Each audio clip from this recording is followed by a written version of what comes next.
classic hits and today's biggest tunes. Six Sounds Radio. Okay, first of all, Tom, a goal against Stevenage last week. Another nice one on your tally. Yeah, they're all nice. I think any goal he scores, there's no such thing as a bad goal. It's, I get enjoyment from them all, and it was a great ball from Birchie, and I managed to get my head on the end of it. Yeah. Do you think Vale deserved all 3 points in that game?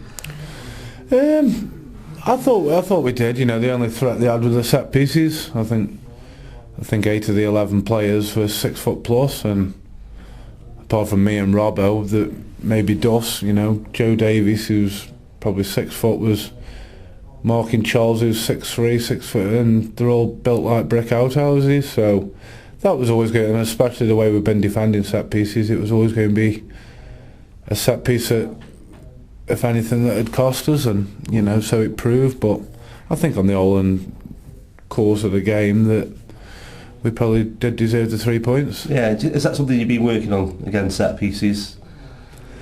Not overly, because at the end of the day, it's you're one-on-one with a man, and it doesn't matter how many times you practice it. If somebody is going to want the ball more than you and going to want to head the ball more than you, then you go and concede goals from it. And I don't think it's down to not doing it on the training pitch enough, because everybody's practiced set pieces a million times. And it's unpredictable as well. You don't know what they're going to come at you with. Well, you don't. But at the end of the day, everybody's got a man to mark, and if your man scores, and ultimately you're at fault for it. And it's not something that collectively as a team you can address. It's just something where a lapse of concentration or not wanting to head the ball enough, costing you. So I think set pieces mainly are down to just a desire to make sure you win the ball. Yeah, and were you mentally prepared to go in goals in case that ever happened? Because the gaffer jokes that you could be the reserve goalkeeper with the current crisis with the embargo. Yeah, I'm quite looking forward to it actually. I keep hoping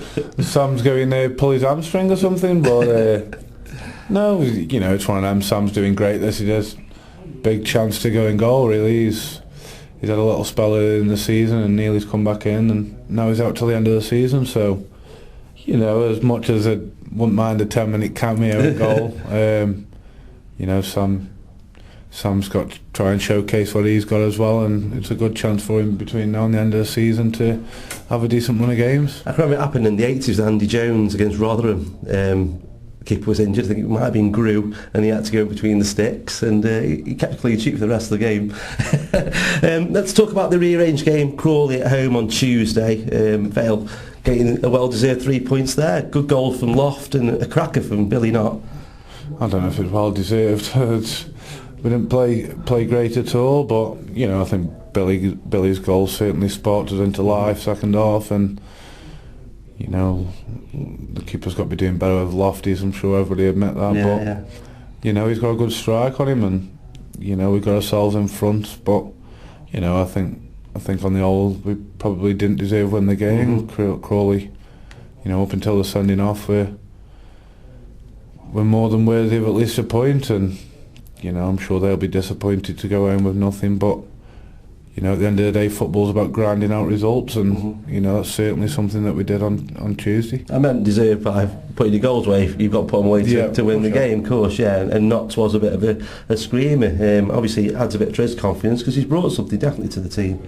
Yeah, he's a quality player. Ever since he first come in on his first training session, I've said, on the ball he's different class, and he's positive with it. He's always looking forward, and he's always, putting himself about with his defensive duties. Against Stevenage, it's a tough place, certainly in centre midfield, where you're up against some big lads, and he put himself about. He's not one of them that's just good on the ball. He's a player that doesn't mind getting stuck in and putting himself about either. And he can look back on his last few weeks, and he's probably been our best player for the last month. So he's really made a big difference for us. Yeah, interesting if he actually stayed with the club. In the summer, that would be an interesting acquisition, definitely.